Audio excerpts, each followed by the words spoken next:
Dengan basmalah kami siap melayani Anda.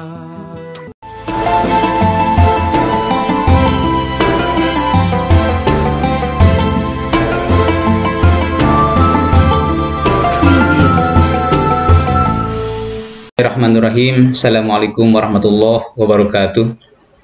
Innal hamdalillah nahmaduhu wa nasta'inuhu wa nastaghfiruh wa na'udzu billahi min shururi anfusina wa sayyiati a'malina may yahdihillahu fala mudhillalah wa may yudlil fala hadiyalah. Asyhadu an la ilaha illallah wahdahu la syarikalah wa asyhadu anna Muhammadan abduhu wa rasuluh la nabiyya ba'dah. Usini wa iyyakum bitaqwallah wa ta'atihi la'allakum turhamun. A'udzu billahi minasyaitonir rajim. Ya ayyuhalladzina amanu taqullaha haqqa tuqatih wa la tamutunna illa wa antum muslimun, amma ba'd. Ikhwatu iman yang dimuliakan Allah, alhamdulillah pada kesempatan ini kita bersilaturahim, bermuajahah, alhamdulillah dalam keadaan sehat walafiah, tidak kekurangan satu apapun. Mudah-mudahan ikhwatu iman, pertemuan kita, silaturahim kita menjadi wasilah, bagian yang tidak terpisahkan dari proses ketakwaan kita kepada Allah Subhanahu wa Ta'ala, dan dalam kerangka menambah pengetahuan, menambah ilmu untuk beramal lebih banyak lagi secara kuantitas dan beramal lebih baik lagi secara kualitas. Ikhwatu iman yang dimuliakan Allah, insya Allah ada hal yang perlu disampaikan terkait dengan harapan kita, cita-cita kita, ekspektasi kita ke depan, bagaimana merajut bagaimana merajut asa generasi berbingkai ukhuwah sebagaimana yang sudah pernah terjadi pada zaman Rasulullah Shallallahu Alaihi Wasallam, dan begitupun zaman salafus salih sebelum kita. Mereka adalah generasi yang terbaik. Mereka adalah generasi yang sangat luar biasa di dalam proses transformasi, proses estafeta dakwah yang disampaikan Rasulullah Shallallahu Alaihi Wasallam.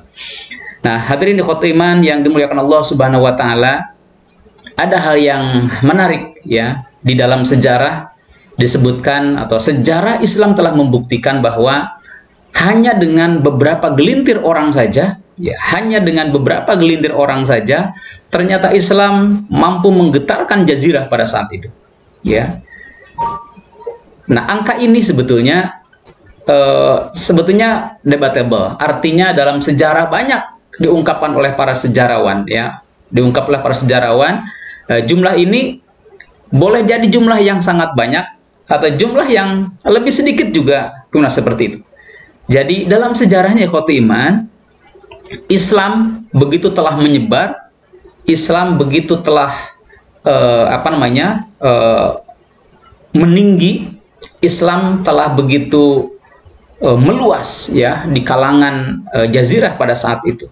Tetapi ikhwatu iman yang dimuliakan, yang perlu digaris bawah sekali lagi, bahwa Islam menyebar itu hanya dengan segelintir orang saja.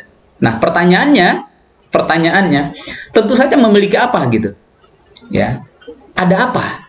Apa yang mereka miliki? Sebagai pondasi, sebagai sesuatu yang menjadi bekal yang sangat luar biasa begitu. Nah, ternyata dalam surah Al-Baqarah, A'udzubillahi minasyaitonirrajim, surah Al-Baqarah surah 2 ayat 197, A'udzubillahi minasyaitonirrajim, fatazawwadu fa inna khairaz zad at-taqwa. Nah, ternyata mereka adalah orang-orang yang membekali diri, orang-orang yang mempersiapkan diri dengan sangat kuat, dengan sangat hebat. Bagaimana diriwayatkan dalam sebuah kisah, Sumayyah itu adalah wanita pertama syahidah di dalam Islam. Padahal kewajiban pada saat itu hanya baru beberapa saja, dan sholat itu justru malah belum diwajibkan. Nah, kenapa sampai demikian? Ikhwatu iman yang dimuliakan. Nah, ternyata lewat ayat ini Allah sampaikan karena mereka memiliki bekal. Mereka memiliki bekal, wa tazawwadu fa inna khairaz zad at-taqwa, memiliki bekal yang sangat kuat. Apa itu? At-taqwa. Yang kedua dalam surah Al-Jasiyah 45:18, mereka ternyata memiliki bekal syariah yang sangat mantap. Ya. Syariah betul-betul dijalankan dengan sangat baik. Syariah betul-betul diambil dengan sangat sempurna. Syariat diambil dengan betul-betul sangat luar biasa oleh mereka. Ya, dalam surah Al-Jasiyah 45:18 itu, a'udzubillahi minasyaitonir rajim, "Tsumma ja'alnaka 'ala syari'ati minal amr fattabi'ha wa la tattabi' ahwa'al ladzina la ya'lamun," kata Allah. Jadi ada syariat yang sudah diambil dengan sangat sempurna, ya, dengan sangat sempurna oleh mereka.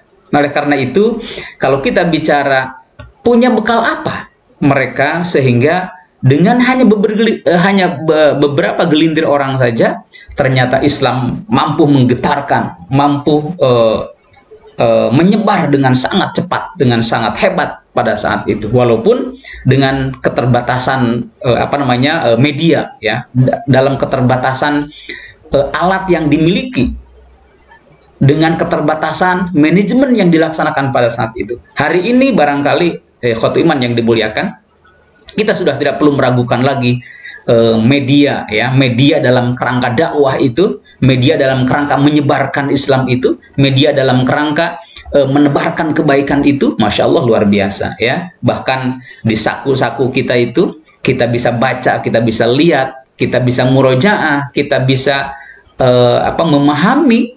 Begitu sangat luar biasa ilmu-ilmu Allah yang sangat luas ini. Nah, ulangi sekali lagi khotu iman yang dimuliakan, Islam menyebar yang sangat luar biasa ini ternyata hanya bermodalkan ketakwaan kepada Allah Subhanahu wa Ta'ala. Padahal medianya sangat terbatas, manajemennya sangat terbatas, sumber daya manusianya sangat terbatas. Nah, sekarang masya Allah luar biasa, ya. Nah, jadi khotu iman yang dimuliakan, nah, dari sudut pandang yang lain, bahwa mereka memiliki iman yang sangat kuat, mereka memiliki iman yang sangat luar biasa, tentu saja pondasinya adalah ini nih, akidah. Akidah yang tidak tergoyahkan dengan caci maki, dengan hinaan, dengan lemparan batu, dengan pemboikotan, dengan penawaran tahta, dengan penawaran harta, dan lainnya. Ini yang kemudian menjadikan proses dakwah ini menjadi sangat luar biasa. Karena apa? Karena memiliki pondasi yang sangat luar biasa, pondasi akidah yang sangat luar biasa. Kalau digambarkan pohon itu, akidah itu adalah akarnya. Kalau digambarkan sebagai sebuah bangunan, akidah itu adalah pondasinya. Maka semakin kuat akarnya, semakin kuat pondasinya, maka akan semakin kuat batangnya, semakin kuat rangkanya, begitu. Nah, di dalam Al-Qur'an surah Al-Ahqaf, surah ke-46 ayat 13, Allah sampaikan, a'udzubillahi minasyaitonir rajim, innal ladzina qalu rabbunallah tsumma istaqamu fala khaufun 'alaihim wa lahum yahzanun. Ternyata orang-orang yang memiliki akidah yang mantap, yang kuat, itu adalah orang-orang yang dijamin oleh Allah Subhanahu wa Ta'ala, orang-orang yang tidak akan takut, tidak akan khawatir dengan kehidupan kesehariannya. Betul. Sejarah mencatat bagaimana sahabat Rasulullah, bagaimana salafus salih, mereka adalah orang-orang yang tidak takut, seolah-olah tidak takut dengan kehidupan ini, dengan hidup dan kehidupan ini. Makannya, ya, minumnya, pakaiannya, rumahnya, papannya, seperti orang-orang yang tidak merasakan masalah dengan itu. Padahal kalau kita lihat bagaimana kehidupan mereka, bagaimana kehidupan keseharian mereka, masya Allah, adalah orang-orang yang memiliki keterbatasan yang sangat luar biasa. Tetapi walaupun dengan keterbatasan yang sangat luar biasa, karena memiliki akidah yang mantap, akidah yang kuat, mereka sungguh dapat mempertahankan keimanan, keyakinan seperti itu. Nah, begitulah dalam sejarah disebutkan, ya, Sumayyah yang disebutkan tadi itu, Abdurrahman bin Auf, Abu Bakar As-Siddiq, dan sahabat-sahabat Rasulullah yang lainnya adalah orang-orang yang seolah-olah tidak takut dengan kehidupan dunia. Kenapa? Karena ada iman, ada akidah yang menghunjam dalam, yang tidak tergoyahkan dengan makian, dengan hinaan, dengan lemparan batu, dengan pemboikotan dan seterusnya. Ya. Yang kedua, dalam surah Fussilat, surah ke-41 ayat 30 itu Allah sampaikan, a'udzubillahi minasyaitonir rajim, innal ladzina qalu rabbunallahu tsumma istaqamu tatanazzalu 'alaihimul malaikah alla takhafu wa la tahzanu wa abshiru bil jannati allati kuntum tu'adun. Allah sampaikan orang-orang yang memiliki iman, memiliki akidah, Dia setelah berikrar di hadapan Allah, amanna, kami beriman kepada Allah. Kata Allah, tatanazzalu alaihimul malaika. Ya. Tatanazzalu alaihimul malaika. Akan diturunkan malaikat, akan disertakan malaikat oleh Allah Subhanahu wa taala. Ya, untuk apa? Menjaga kehidupannya, menjaga hartanya, menjaga jiwanya, ya, menjaga fisiknya, menjaga tangan, menjaga kakinya. Oleh Allah dijaga. Hakikatnya, sekali lagi, hakikatnya Allah yang menjaga itu. Tapi Allah tatanazzalu alaihimul malaika. Ya. Kita kalau di bulan Ramadan itu, bagaimana kita di hari-hari biasa selain bulan Ramadan, kita tidak mudah untuk bangun, ya, tidak mudah untuk bangun. Tapi di bulan Ramadan, Masya Allah, luar biasa. Allah bangunkan, ya, Allah bangunkan, karena Allah janjikan Allah akan sertakan malaikat bagi mereka-mereka yang memiliki akidah yang kuat, yang mantap itu, ya. Tatanazzalu alaihimul malaika alla takhafu wa la tahzanu, sebagaimana Al-Ahqaf 46:13, alla tahzanu, dan mereka tidak akan sedih. Mereka tidak akan takut dalam kehidupannya. Dan yang paling penting, kata Allah dalam surah Fussilat itu, wa absyiru bil jannati allati kuntum tu'adun. Orang-orang yang akidahnya tak tergoyahkan itu, orang-orang yang mantap akidahnya, orang-orang yang mantap imannya. Wa absyiru bil jannati allati kuntum tu'adun, adalah mereka orang-orang yang akan mewarisi jannah, ya, mewarisi surga dari Allah Subhanahu wa taala. Di dalam surah Al-Jin, surah ke-70 16, A'udzubillahi minasyaitonir rajim, wa allaw istaqamu 'ala tariqati lasqainahum ma'an ghadaqa. Ya, orang-orang yang istiqomah, orang-orang yang tak tergoyahkan akidahnya, ya, tak tergoyahkan keyakinan dalam hatinya, kata Allah, wa allaw istaqamu 'ala tariqah la asqainahum ma'an ghadaqa, akan diberikan rizki, akan diberikan keutamaan yang sangat luar biasa oleh Allah Subhanahu wa taala dari arah yang tidak disangka-sangka dan dalam jumlah yang tidak pernah disangka-sangka oleh kita. Jadi khotiman yang dimuliakan, kalau kita bertanya, ya, segelintir orang yang mampu menggetarkan jazirah pada saat itu adalah orang-orang yang memiliki akidah yang mantap, akidah yang kuat, akidah yang tidak tergoyahkan walaupun cacian, hinaan, ya, atas kehormatan mereka pada saat itu, tapi mereka tidak pernah bergeming. Rasulullah itu pernah ditawarkan oleh orang-orang jahiliyah, ya, seandainya engkau Muhammad bisa menghentikan proses dakwah ini, proses amar ma'ruf ini, maka apapun yang kamu minta dalam bentuk harta, dalam bentuk dunia, dalam bentuk jabatan sekalipun, silakan, kata mereka. Tapi apa jawaban Rasulullah? Rasulullah tidak pernah bergeming seandainya harus menanggalkan dakwah, ya, menanggalkan keyakinan. Kata Rasulullah, matahari di tangan kanan, bulan di tangan kiri, sekalipun, kata Rasulullah, aku tidak pernah akan menanggalkan proses dakwah ini. Jadi khotiman yang dimuliakan, kalau kita bertanya, punya apa mereka? Punya bekal apa mereka? Ya, inilah yang pertama, akidah yang mantap, akidah yang kuat, akidah yang selamat dari noda, akidah yang selamat tidak ternodai oleh hal-hal yang menyebabkan akidah itu menjadi runtuh, ya, menjadi runtuh. Yang kedua, ikhwat iman yang dimuliakan, adalah mereka yang luar biasa di dalam ibadahnya. Orang-orang yang luar biasa di dalam beramal ibadahnya. Ya, di dalam surah Al-Dzariyat 51-56 itu Allah sampaikan, a'udzubillahi minasyaitonir rajim, wa ma khalaqtul jinna wal insa illa liya'budun. Sebetulnya ketika kita dihidupkan oleh Allah, ya, dihidupkan oleh Allah di alam dunia ini semata-mata untuk beribadah kepada Allah, ya, semata-mata untuk beribadah kepada Allah Subhanahu wa taala. Ibadah yang bagaimana, ya iman yang dimuliakan? Itu yang saya sebutkan, bagaimana para sahabat, para salafus sholih. Ibadah yang seperti apa? Yang pertama, ibadah by design. Ya, ibadah yang by design. Ibadah yang dipersiapkan dengan baik. Ibadah yang dilaksanakan dengan baik, ya. Ibadah yang tata kelolanya, ya, tata kelolanya itu sama persis dengan Rasulullah SAW. Memang didesain dengan sedemikian rupa. Diawali dengan memiliki pengetahuan tentang itu. Kenapa demikian? Karena kata Rasulullah, man amala amilan laisa alaihi amruna, walaupun dalam bentuk ibadah sekalipun yang kita anggap seperti itu, radun, kata Rasulullah.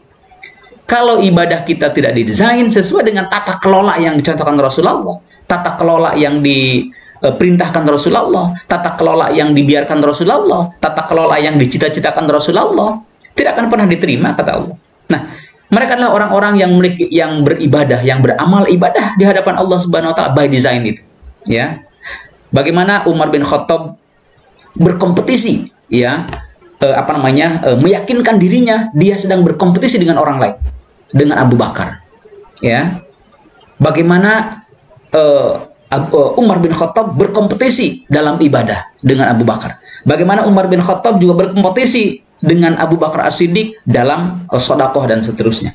Jadi khotiman yang dimuliakan adalah ibadah yang by design. Ya, di dalam surah Al-Kahfi, surah ke-18 ayat 103 dan 104 Allah sampaikan, a'udzubillahi minasyaitonirrajim. Hal nunabbi'ukum bil akhsarina a'mala, kata Allah. Apakah kalian mau kami tunjukkan bil akhsarina a'mala, orang-orang yang rugi amalnya. Ya, orang-orang yang rugi amalnya. Siapa mereka? Alladzina dhalla sa'yuhum fil hayatid dunya, orang yang sia-sia amalnya di dunia. Kenapa demikian? Wahum yahsabuna annahum yuhsinuna sun'a, adalah orang-orang yang merasa ibadahnya, orang-orang yang merasa amalnya sudah sempurna, sudah baik, tidak perlu dikritisi, tidak perlu dimurojaah lagi. Padahal tidak demikian di khotiman yang dimuliakan. Saya sering menyampaikan betapa kita sampai hari ini tidak pernah mengkaji wudhu kita. Bukan ada wudhu yang baru. Memurojaah bagaimana kaifiat tata kelola wudhu kita. Bukan ada wudhu yang baru. Begitupun sholat kita, begitupun saum kita, umroh kita, haji kita, manasiknya, dan seterusnya. Bukan ada ibadah yang baru. Tapi kita selama ini mengandalkan pemahaman kita yang dulu kita dapatkan ketika waktu sekolah dasar mungkin. Atau ketika waktu sekolah menengah pertama mungkin. Dan itu sudah lama, dan itu sudah dulu. Gitu. Apakah kita tidak mau memurojaah lagi? Ya, bagaimana takbir kita, bagaimana ruku kita, bagaimana i'tidal kita, bagaimana sujud kita, dan seterusnya. Inilah sekali lagi ibadah yang by design, ya, ibadah yang by design. Yang kedua, ibadah dalam pengertian yang universal.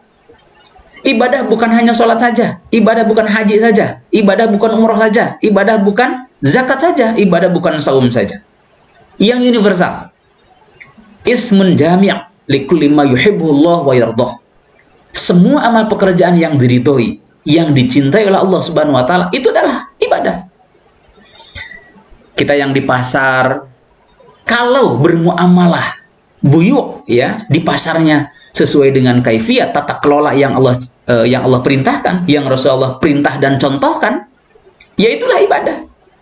Kita yang di kantor, kita yang bekerja, ya, seandainya itu adalah pekerjaan yang diridhoi dan dicintai oleh Allah Subhanahu wa taala, tata kelolanya, ya, dari manajemennya, maka itulah proses ibadah kita sesungguhnya. Ya, seperti itu. Jadi mereka para sahabat, para salafus sholih adalah orang-orang yang melaksanakan amalan ibadahnya dalam pengertian yang sangat luas, ya, dalam pengertian yang sangat luas. Satu ketika di majelis Rasulullah SAW, Rasulullah pernah menyampaikan seperti ini. Setelah jamaah kita ini akan datang seseorang ahli surga. Masya Allah. Sahabat-sahabat yang lain melirik ke pintu. Siapa gerangan yang akan datang setelah kita? Ya, lama berselang, mereka harap-harap cemas melihat siapakah orang yang datang itu. Ternyata ada seseorang yang datang, seorang tua yang datang ke majelis Rasulullah SAW. Ada seseorang yang melihat kedatangannya. Siapa? Adalah Ibnu Umar. Beliau sampaikan, oh, ini adalah orangnya. Dia adalah orang yang sudah disebutkan Rasulullah adalah ahli surga. Ikhwati iman punya apa sesungguhnya? Bergumam dalam hatinya, bergumam dalam dirinya itu. Saya ingin lihat bagaimana perilaku ibadahnya. Saya ingin lihat bagaimana perilaku ibadah di rumahnya. Sehingga suatu saat ketika selesailah majelis Rasulullah SAW dan kemudian Ibnu Umar mengikuti seorang ini dan kemudian sampailah di rumahnya dan kemudian dia meminta menginap dan dipersilahkan, maka Ibnu Umar melihat bagaimana malamnya, bagaimana siangnya. Konon katanya sampai 3 hari, ya, Ibnu Umar menginap di sana itu. Beliau melihat malamnya sama saja, siangnya sama saja, bahkan barangkali Ibnu Umar lebih baik, dalam tanda petik lebih baik ibadahnya daripada orang ini. Ketika hari yang terakhir bersama dengan beliau, Ibnu Umar mencoba untuk menelisik lebih jelas lagi, lebih jauh lagi gerangan apa yang dimilikinya. Kata orang tersebut, kamu lihat aku malam hari seperti itu, kamu lihat siang hari juga aku seperti itu. Kemudian apa yang dimiliki? Enggak. Saya tidak punya apa-apa, kata orang tersebut. Kemudian ditelusur lagi, kata Ibnu Umar. Kata seorang ini, saya hanya bekerja dengan ikhlas karena Allah Subhanahu wa taala, ya. Saya hanya bekerja ikhlas kepada Allah Subhanahu wa taala. Dia laki-laki tukang pukul batu, ya, tukang pecah batu. Kalau sekarang itu buat kerikil kali ya. Buat split gitu, seperti itu. Nah, jadi khotiman yang dimuliakan, yang beliau sampaikan kepada Ibnu Umar, karena saya ikhlas saja. Saya beribadah ikhlas saja kepada Allah. Saya bekerja sehari-hari ikhlas saja kepada Allah. Ya, apa artinya ini? Jadi apapun pekerjaan kita, apapun profesi kita, apapun hari ini pekerjaan yang kita pegang, pekerjaan yang diamanahkan kepada kita, maka lakukan dengan ikhlas kepada Allah, semata-mata ridho, ya, semata-mata ridho dan semata-mata mahabbah Allah Subhanahu wa taala. Dan yang terakhir dalam ibadah ini adalah ibadah yang berasar. Ibadah yang memiliki asar, bekasnya. Bahwa dia seorang yang soleh, ada bekasnya dalam keseharian. Bahwa dia seorang ahli ibadah, ada bekasnya dalam keseharian. Bahwa dia seorang ahli saum, ada bekasnya dalam keseharian. Bahwa dia mabrur ibadah umroh, ibadah hajinya, ada bekasnya. Tapi orang-orang yang ibadah tidak memiliki bekas, ya tentu saja bukan ibadah yang dimaksud, ya, apalagi ibadah yang dinisbatkan kepada para sahabat yang sangat luar biasa itu ibadahnya.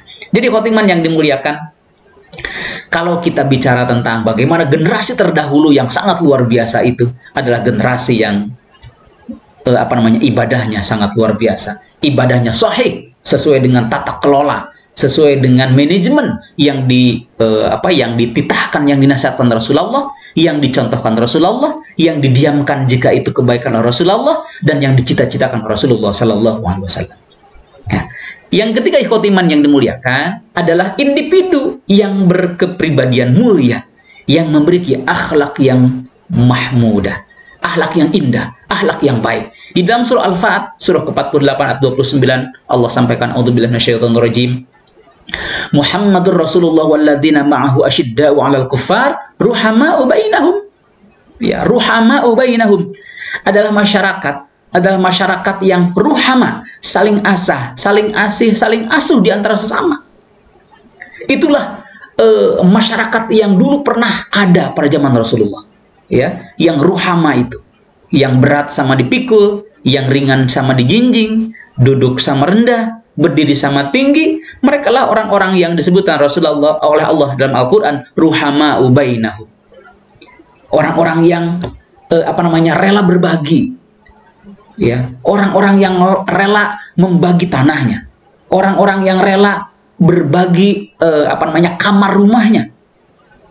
Ya, dulu kan riwayatnya, ceritanya ketika sahabat Rasulullah hijrah dari Makkah ke Madinah itu adalah orang-orang yang meninggalkan hartanya, meninggalkan jabatannya, meninggalkan kekayaannya, meninggalkan keluarganya, dan sampailah di Yasrib pada saat itu dimuakhadkan Rasulullah Sallallahu Alaihi Wasallam, sehingga menjadi keluarga besar, ya, sehingga menjadi keluarga besar, keluarga di dalam iman kepada Allah Subhanahu Wa Taala, ruhama'u bainahum.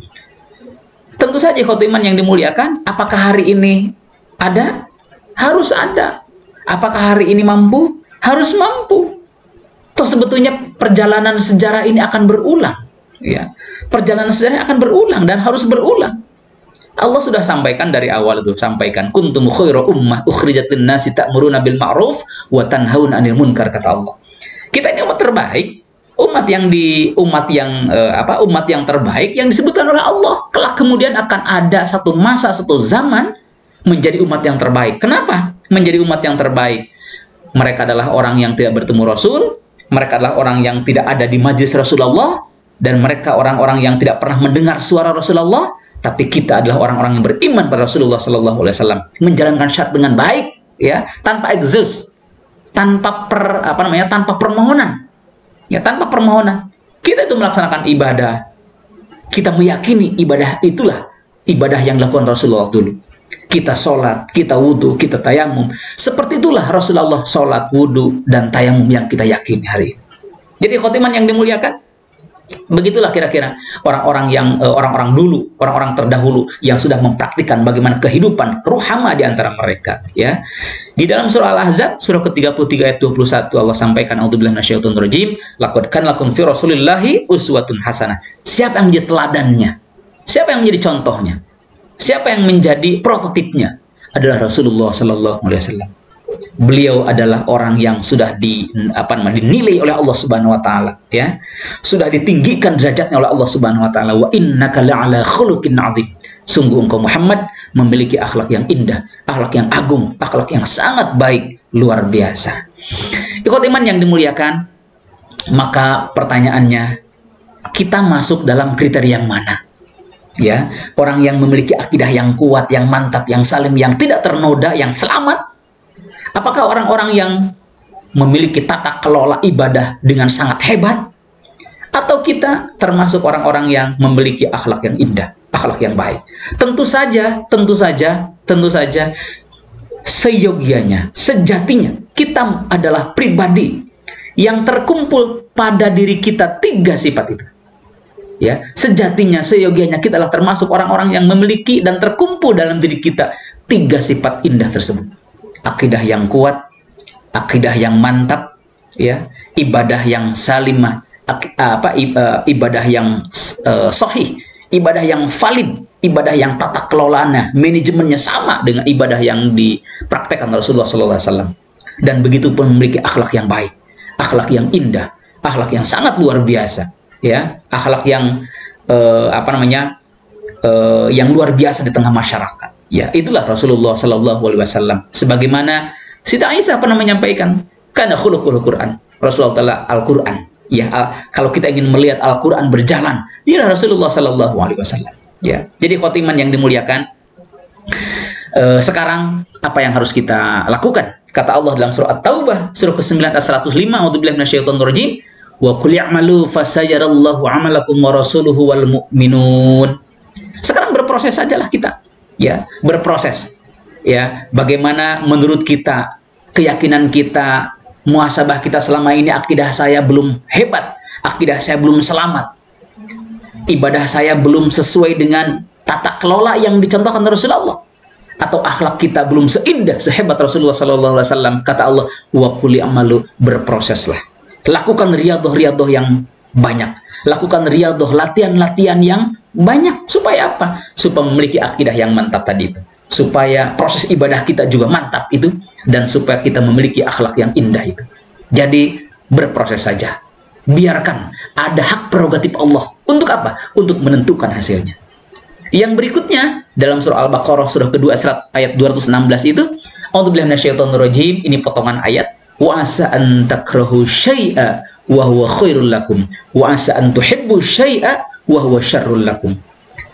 Ada kalanya kita melihat sesuatu yang tidak indah padahal indah menurut Allah, dan ada kalanya kita melihat sesuatu itu indah padahal tidak indah menurut Allah. Ya, sekali lagi, inilah kesuksesan hakikat sesungguhnya di hadapan Allah Subhanahu wa taala. Jadi berproseslah, biarpun kita menghadapinya dengan sangat berat barangkali, tidak mudah barangkali, tapi insya Allah ada kebaikan di sisi Allah Subhanahu wa taala. Kenapa? Karena pandangan Allah selalu berbeda dengan pandangan kita. Kita melihat ketidakbaikan, barangkali itulah yang terbaik menurut Allah. Kita melihat kebaikan, barangkali justru itulah yang tidak baik untuk kita dari Allah Subhanahu wa taala. Jadi khotiman yang dimuliakan, yakinkan bahwa Allah Maha mengetahui dengan segala usaha yang kita lakukan, segala proses yang kita lakukan, segala riyadhah yang kita lakukan. Yakinkan itu, ya, yakinkan itu bahwa Allah membersamai kita. Allah akan membersamai kita dalam semua keadaan. Dalam semua keadaan. Tatanazzalu alaihimul malaikah, janji Allah akan membersamai kita insyaallah. Ya, itu saja hadirin khotiman yang dimuliakan. Mudah-mudahan apa yang saya sampaikan bermanfaat untuk saya dan keluarga dan bisa dimanfaatkan oleh kita bersama. Kita akhiri dengan berdoa, mudah-mudahan Allah mengabulkan doa kita. Allahumma rabbana hablana min azwajina wa dzurriyyatina qurrata a'yun waj'alna lil muttaqina imama. Rabbana atina fid dunya hasanah wa fil akhirati hasanatan wa qina adzabannar. Subhana rabbika rabbil izzati amma yasifun wa salamun alal mursalin walhamdulillahi rabbil alamin. Aqulu qouli hadza astaghfirullahal azim li wa lakum. Wassalamu alaikum warahmatullahi wabarakatuh.